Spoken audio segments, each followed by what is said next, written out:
हाय दोस्तों, मैं हूं सूर्या। आप देख रहे हैं सूर्योदय क्लासेस। दोस्तों, आप सभी का एक नए वीडियो में स्वागत है। दोस्तों, आज के वीडियो में हम सब बात करेंगे चैप्टर नंबर 1 के सॉलिड स्टेट, यानी कि चैप्टर नंबर 1 क्या चीज़ है? Solid state.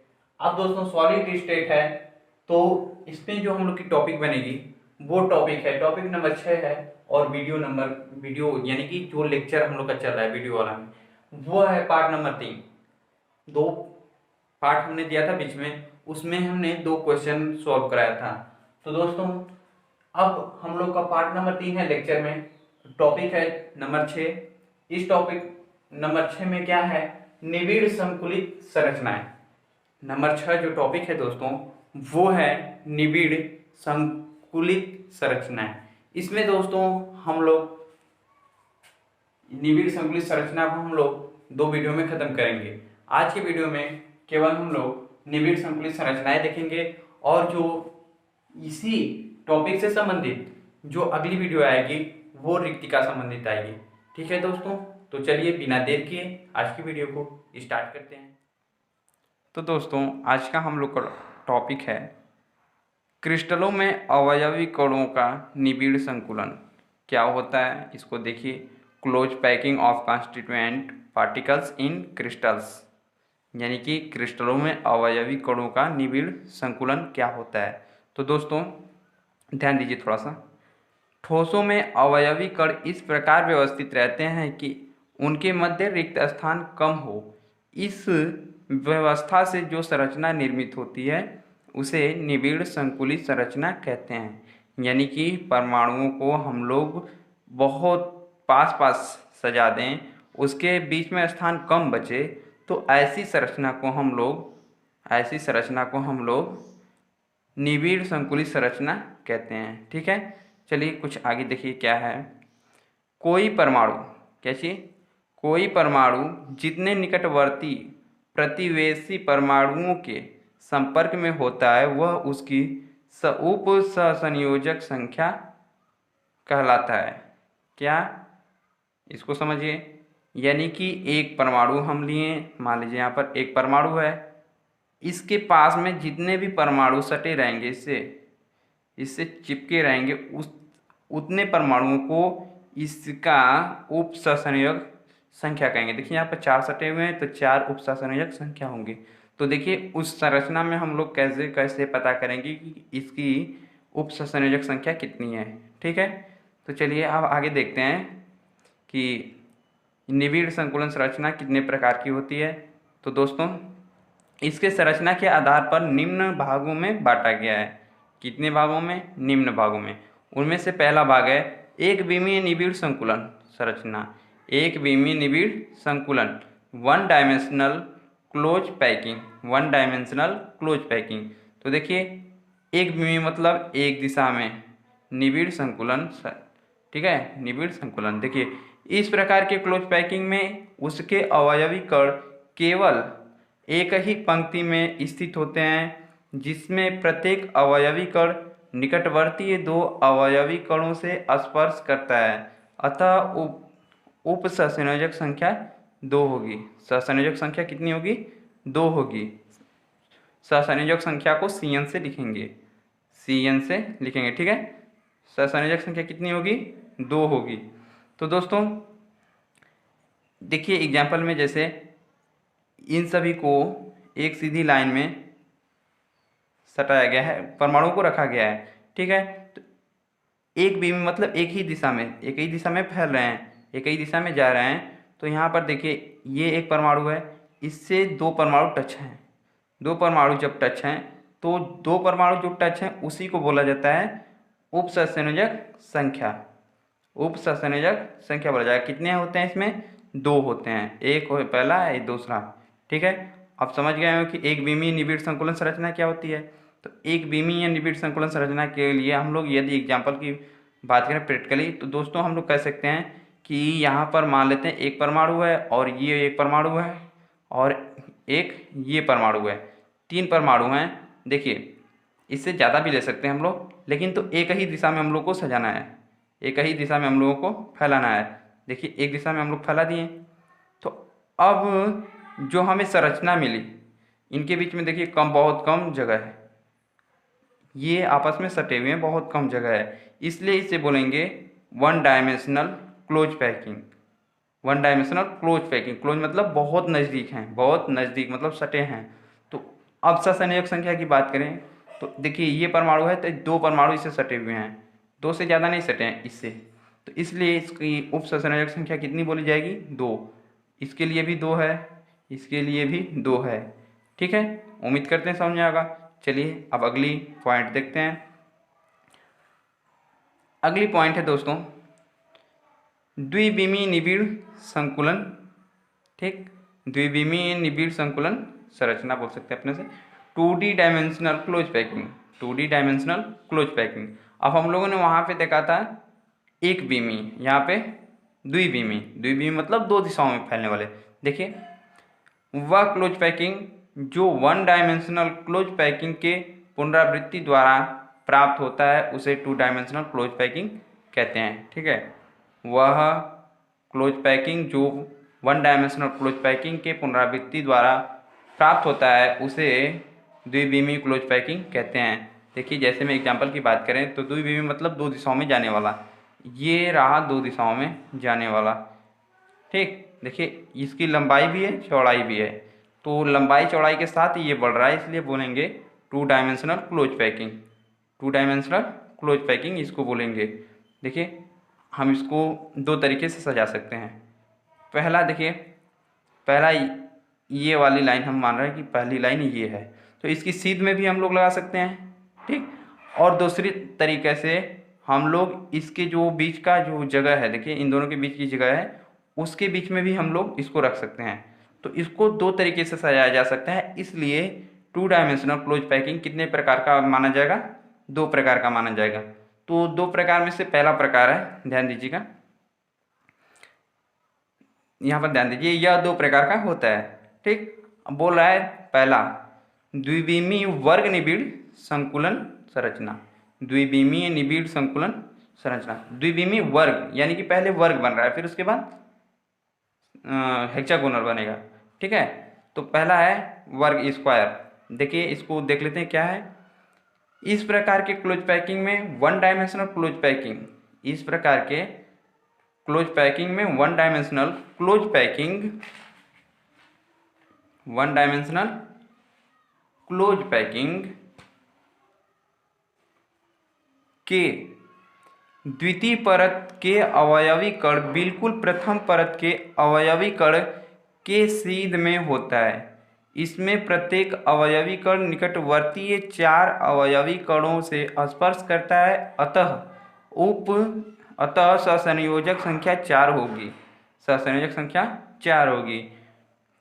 उन 4 अवयवी कणों के केंद्रों को आपस में मिलाने पर स्क्वायर का निर्माण होता है, इसलिए इसे स्क्वायर क्लोज पैकिंग कहते हैं। उम्मीद करते हैं दोस्तों समझ में आया होगा। चलिए इसको एग्जाम्पल के माध्यम से समझ लेते हैं। इसमें बोला गया है कि ये जो परमाणु हैं, ये जो परमाणु हैं, इसके पहले जो वन डायमेंशनल क्लोज पैकिंग था उसके सीध में ही दूसरे वाले परमाणु की पुनरावृत्ति करेंगे। ये देखिए दूसरी वाली लाइन जो है इसी के सीध में रखेंगे, इसी के सीध में रखेंगे, ऊपर नीचे नहीं रखेंगे। जैसे कि हम वहाँ पे 2 तरीके से सजाए थे इसको, तो 2 तरीके से ना सजाकर हम लोग एक ही तरीके से सजाएंगे, यानी कि इसके सीधे में, इसके सीध में होना चाहिए, आगे पीछे नहीं। तो देखिए हमने इसको सजा दिया, लेकिन बोला गया कि यहाँ पर इसकी उप सहसंयोजक संख्या है। सहसंयोजक संख्या कितनी होती है? 4 होती है। 4 कैसे होती है उसको भी हम लोग देख लेते हैं। देखिए यहाँ पर हमने वन डायमेंशनल, इस बीच वाले को वन डायमेंशनल क्लोज पैकिंग मान रहे हैं, तो ऊपर वाले को और नीचे वाले को हमने वन डायमेंशनल क्लोज पैकिंग के पुनरावृत्ति से, यानी कि उसी के आगे पीछे, देखिए उसी के सीध में हमने वन डायमेंशनल क्लोज पैकिंग का पुनरावृत्ति कर दिया, तो इससे 2D डायमेंशनल क्लोज पैकिंग प्राप्त हुआ। लेकिन 2D डायमेंशनल क्लोज पैकिंग जो है इसको स्क्वायर क्लोज पैकिंग क्यों कहा जा रहा है? 2D स्क्वायर क्लोज पैकिंग क्यों कहा जा रहा है? तो देखिए इसकी सहसंयोजक संख्या कितनी है? 4 है। सहसंयोजक संख्या 4 कैसे? देखिए मान लेते हैं ये बीच का है परमाणु, तो इससे कितने परमाणु टच हैं? देखिए ये एक, इसको थोड़ा हम लोग इधर करते हैं, थोड़ा सा आगे, ये कुछ ऐसे, ठीक है, अब सीधा है। देखिए इसमें कितने परमाणु से ये टच है? एक परमाणु इससे टच है, इससे टच है, नहीं टच है, इससे टच है, हाँ, इससे टच है, हाँ, इससे नहीं टच है, इससे टच है, ठीक। तो कितने परमाणु से टच है? 4 परमाणु से टच है। अब चारों परमाणुओं के केंद्र को, इसका केंद्र यहाँ पर होगा, इसका केंद्र यहाँ पर, इसका केंद्र यहाँ पर, इसका केंद्र यहाँ पर, चारों परमाणुओं के केंद्र को यदि हम मिला दें, यदि हम मिला दें तो हमें एक स्क्वायर की आकृति प्राप्त होगी। किसकी? स्क्वायर की आकृति प्राप्त होगी। देखिए हम मिला रहे हैं, एक स्क्वायर की आकृति हमें प्राप्त होगी, इसलिए इसे बोलेंगे square close packing, 2D square close packing. ध्यान दीजिए, स्क्वायर लग रहा है, इसको सीधा करेंगे तो स्क्वायर बनेगा, ठीक, स्क्वायर लग रहा है ना, तो इसीलिए इसको बोलते हैं square, 2D square close packing. उम्मीद करते हैं समझ में आया होगा दोस्तों। अब देखिए इसमें हमने बताया था इसको सहसंयोजक संख्या को Cn से लिखते हैं, Cn।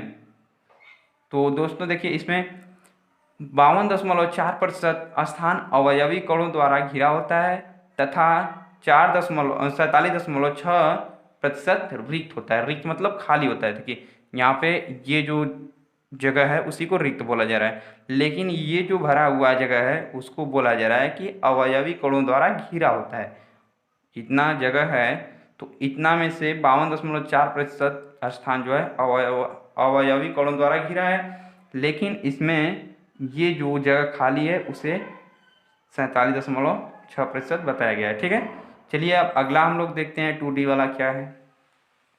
तो अब ध्यान दीजिए, अगला है दोस्तों 2D हेक्सागोनल क्लोज पैकिंग, यानी कि हिंदी में कहें तो इसे बोल सकते हैं द्विविमीय षटकोणीय निबिड़ संकुलन, द्विविमीय षटकोणीय निबिड़ संकुलन, ठीक। अब ध्यान दीजिए, द्विविमीय क्यों बोला जा रहा है और षटकोणीय क्यों बोला जा रहा है? द्विविमीय मतलब 2 दिशाओं में जा रहा है इसलिए दो विमीय, लेकिन षटकोणीय क्यों बोला जा रहा है? इस तरीके से सजाया जा रहा है कि षटकोण का निर्माण हो रहा है, षटकोण आकृति का निर्माण हो रहा है, इसलिए बोला जा रहा है षटकोणीय, ठीक। अब ध्यान दीजिए इसमें होता क्या है। तो दोस्तों इस प्रकार के क्लोज पैकिंग में द्वितीय परत के अवयवी कण प्रथम परत के अवयवी कणों के मध्य अवनमन में स्थित होते हैं। तृतीय परत के अवयवी कण प्रथम परत के अवयवी कण के सीध में स्थित होते हैं। इसमें प्रत्येक अवयवी कण निकटवर्ती 6 अवयवी कणों से स्पर्श करता है, अतः इसका सहसंयोजक संख्या 6 होगी। उन 6 अवयवी कणों के केंद्र को आपस में मिलाने पर 2D हेक्सागोनल क्लोज पैकिंग का निर्माण होता है। इसका कोवैलेंट नंबर कितना होता है दोस्तों? 6 होता है, यानी कि उप सहसंयोजक संख्या, सहसंयोजक संख्या कितना होता है? 6 होता है, इसलिए इससे हम लोग को हेक्सागोनल डायमेंशनल क्लोज पैकिंग प्राप्त होता है। देखिए यहाँ पर बोला जा रहा है, यहाँ पर बोला जा रहा है कुछ, इसको हटाते हैं पहले। हेक्सागोनल क्लोज पैकिंग में बोला जा रहा है कि ये जो परमाणु हैं, ये जो परमाणु हैं, तो पहला परमाणु हमने ये माना था 1 डायमेंशनल क्लोज पैकिंग। अब 1 डायमेंशनल क्लोज पैकिंग में दूसरा वाला जो क्लोज पैकिंग था, ये दूसरे वाले जो परमाणु हैं इसके अवनमन, अवनमन मतलब इसमें जो रिक्त स्थान है उसमें, देखिए उसके अवनमन में, यही ना था, उसके अवनमन स्थान में स्थित होते हैं। यानी कि इन दोनों के बीच में जो गैप है उसमें, बीच में जो गैप है उसमें इन परमाणुओं को रखा जा रहा है। देखिए जो गैप था उसी में रखा गया है। अब बोला जा रहा है कि जो तीसरी वाला परत है, जो तीसरी वाली परत है उसको पहले वाले के सीध में रखा जाएगा, पहले वाले के सीध में रखा जाएगा। तो यहाँ पर ध्यान दीजिए, हमने कुछ इस प्रकार से इसको रख दिया, ये थोड़ा सा अब ध्यान दीजिए,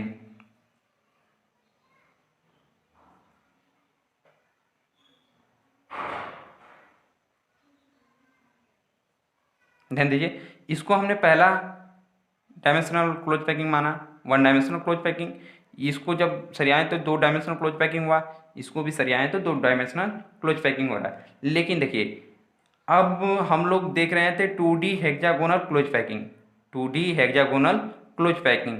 तो इसमें हम लोगों ने देखा कि नहीं, ये पहली वाली जो लाइन है इसके अननोन स्थान में, अननोन मतलब रिक्त स्थान में, ये जो रिक्त स्थान था बीच का वही अननोन बोला जा रहा है। इसके जो बीच वाली रिक्त स्थान है उसमें दूसरे वाले, ये जो दूसरे वाले क्लोज पैकिंग है इनको सजाया जा रहा है। लेकिन जो तीसरी वाली क्लोज पैकिंग जा रही है, तीसरी वाली है, तीसरी वाली लाइन, तो इनको हम लोग पहले वाले के सीध में सजा देंगे। देखिए, पहले वाले के सीध में, या बोल सकते हैं दूसरे वाले के अवनवन में सजा देंगे। ठीक है, तो इस तरीके से जो हमें आकृति प्राप्त हो रही है वो 2D में ही प्राप्त हो रही है, 2D में ही प्राप्त हो रही है ना। लेकिन इसमें हेक्सागोनल कैसे बन रहा है? हेक्सागोनल मतलब देखिए, यहाँ पर एक परमाणु से 6 परमाणु टच हैं, बीच वाला परमाणु हम ये ले रहे हैं। ठीक है, अब इससे देखते हैं कहाँ 6 परमाणु टच हैं। देखिए, यहाँ से लेते हैं, एक ये भी टच है, 2 ये भी टच है, 3 ये भी टच है, 4 ये भी टच है, 5 और ये भी टच है, 6।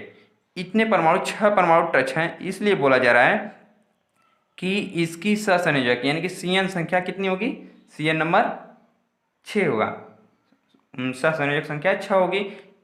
अब 6 परमाणुओं के केंद्र को आपस में मिला देने से जो आकृति हमें प्राप्त होगी उसे बोलेंगे hexagonal close packing, hexagonal close packing.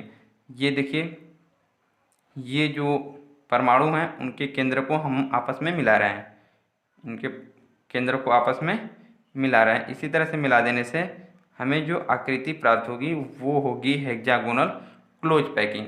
ठीक है, देखिए हमने 4 लगाया, 4 के बाद ये 5वां रहा, यानी कि कह सकते हैं कि इन परमाणुओं के केंद्रों को आपस में मिलाने से एक संरचना जो मिलती है हमें उसी को बोलेंगे हेक्सागोनल क्लोज पैकिंग। ठीक है, देखिए क्लोज पैकिंग मतलब बंद है।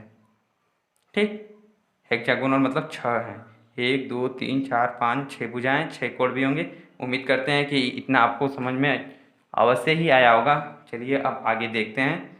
आगे है दोस्तों, इसमें कुछ समझना है, देखिए समझ लीजिए। इसमें है, इसमें 64.4% भाग अवयवी कणों द्वारा घिरा होता है तथा 39.6% भाग रिक्त होता है। इतना आप हमेशा याद रखेंगे और ये जो है संरचना बना लेंगे। ठीक है दोस्तों, उम्मीद करते हैं समझ में आया होगा। चलिए अब आगे बात करेंगे हम लोग। आगे है त्रिविमीय संकुलन, त्रिविमीय संकुलन। देखिए, त्रिविमीय संकुलन, 3 डायमेंशनल क्लोज पैकिंग। अब हम लोग पहले तो देखें कि 1 डायमेंशनल क्लोज पैकिंग, उसके बाद देखें 2 dimensional close packing. 2 dimensional close packing 2 प्रकार का होता है। उसी तरीके से हम लोग देखेंगे 3 डायमेंशनल क्लोज पैकिंग। 3 डायमेंशनल मतलब तीनों दिशाओं में। तो देखिए, इसको थोड़ा ध्यान दीजिए। द्विविमीय परतों को एक के ऊपर एक रखने पर त्रिविमीय संकुलन प्राप्त होता है। ध्यान दीजिए फिर से, द्विविमीय परतों को एक के ऊपर एक रखने पर त्रिविमीय संकुलन प्राप्त होता है। वास्तविक क्रिस्टलों की ज्यामिति त्रिविमीय होती है। अब तक सामने 2 प्रकार की द्विविमीय निबिड़ संकुलन संरचना का अध्ययन किया है। हम लोगों ने द्विविमीय निबिड़ संकुलन की संरचना 2 प्रकार से अध्ययन किया था, लेकिन अब त्रिविमीय में भी 2 प्रकार की संरचना को हम लोग पढ़ेंगे। पहला है वर्ग निबिड़ संकुलन, वर्ग निबिड़ संकुलन, और है षटकोणीय निबिड़ संकुलन, जो कि उसमें था 2D में, वही है 3D में भी है।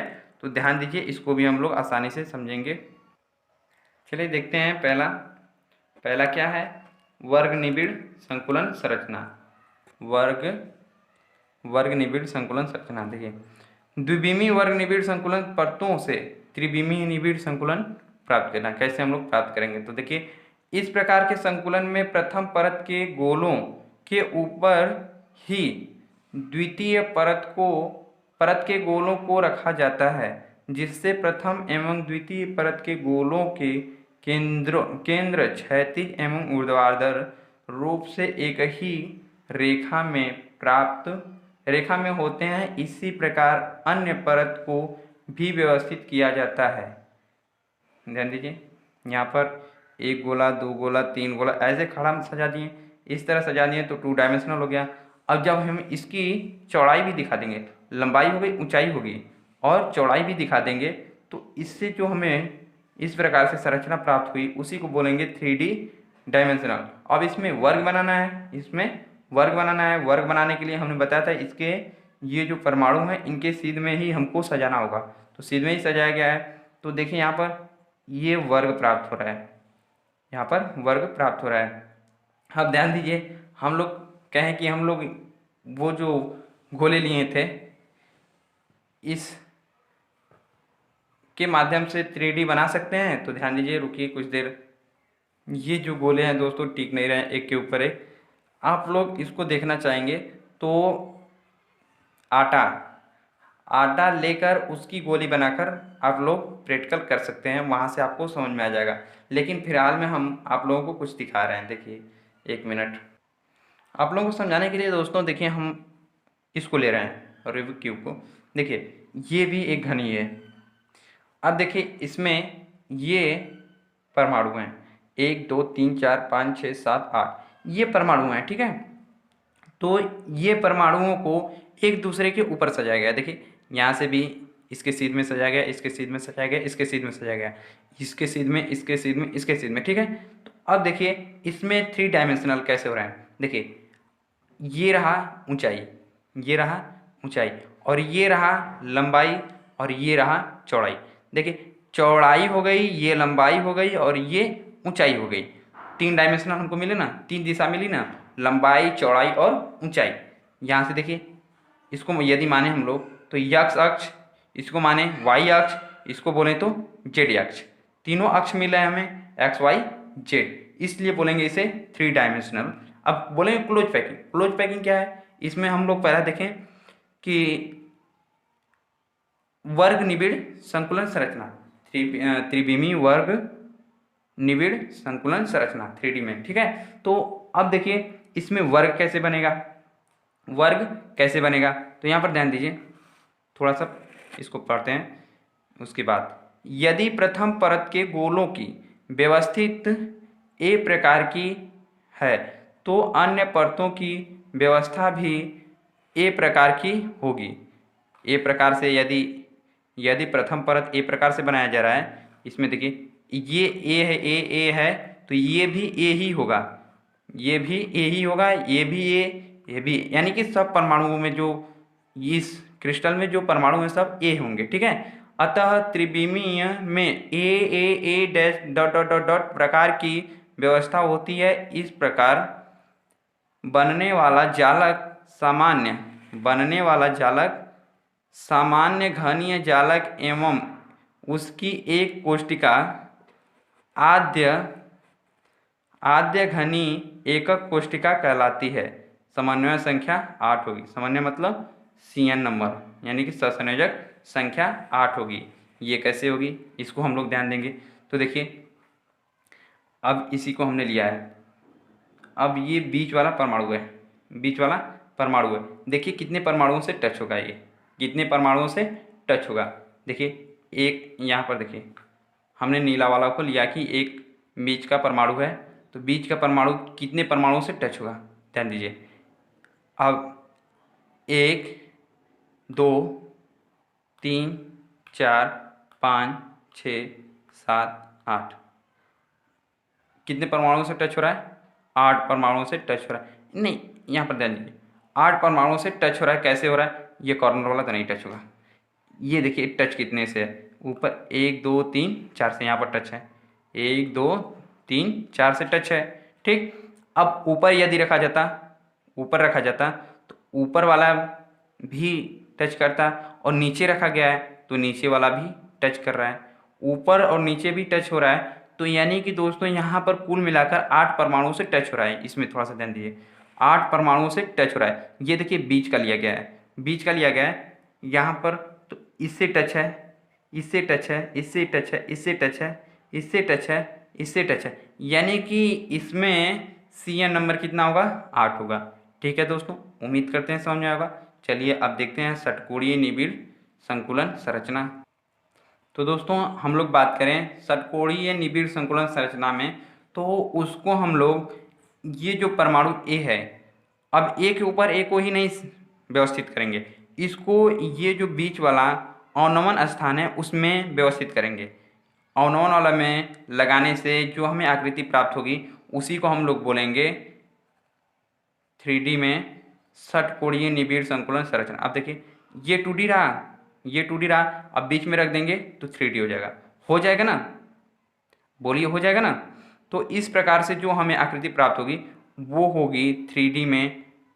3D में देखिए लंबाई हो गई, चौड़ाई होगी, ऊपर सजा रहे हैं तो ऊंचाई हो गई ना। तो इस तरह से जो हमें प्राप्त हो रही है संरचना उसी को बोलेंगे 3D hexagonal close packing. 3D hexagonal close packing. अब ध्यान दीजिए, इतना करने के बाद ये गिर जा रहा है, आप पिसान आटा लेकर कर सकते हैं। ठीक है, तो दोस्तों उम्मीद करते हैं इतना समझ में आया होगा। अब हम लोग बात करेंगे, देखिए विभिन्न प्रकार के क्रिस्टल संरचनाओं के लक्षण व उदाहरण की। तो दोस्तों देखिए ये रहा, हमने 1 2 3 4 कॉलम बनाया। पहले में क्रिस्टल संरचना लिखा, दूसरे में आवृत्तीय स्थान, तीसरे में समन्वय संख्या, चौथे में उदाहरण। तो दोस्तों संरचना में देखिए क्रिस्टल संरचना HCP मतलब देखिए जो हम लोग का सिंपल मतलब आद्य क्रिस्टल वाला था वो है। इसमें 74% आवृत्तीय स्थान होता है। उसके बाद समन्वय संख्या इसकी 12 होती है। एग्जाम्पल में MO MG BE CD ZN और TI है। ठीक है, अब बात करें हम लोग CCP या FCC की, यानी कि फेस सेंट्रल क्यूबिक क्रिस्टल। ठीक है, फलक वाले में, तो फलक वाले में 74% होता है स्थान आवृत्ति, 12 समन्वय संख्या होता है, कोवैलेंट नंबर। ठीक है, और Fe Ni ACU AG AU AT और HE ये सब एग्जाम्पल रहे हैं। अब अगला है BCC यानी कि body central cubic crystal. Body central cubic crystal, तो दोस्तों इसमें 68% आवृत्तीय स्थान होता है, 8 समन्वय संख्या होती है, और Li Na K Rb और CS ये सब जो क्षार धातुएं होते हैं वही क्या है, BCC हैं। ठीक है, तो इस वीडियो में बस इतना ही दोस्तों रखते हैं। इससे आगे हम लोग इसे अगली वाली वीडियो में देखेंगे। Thank you for watching this.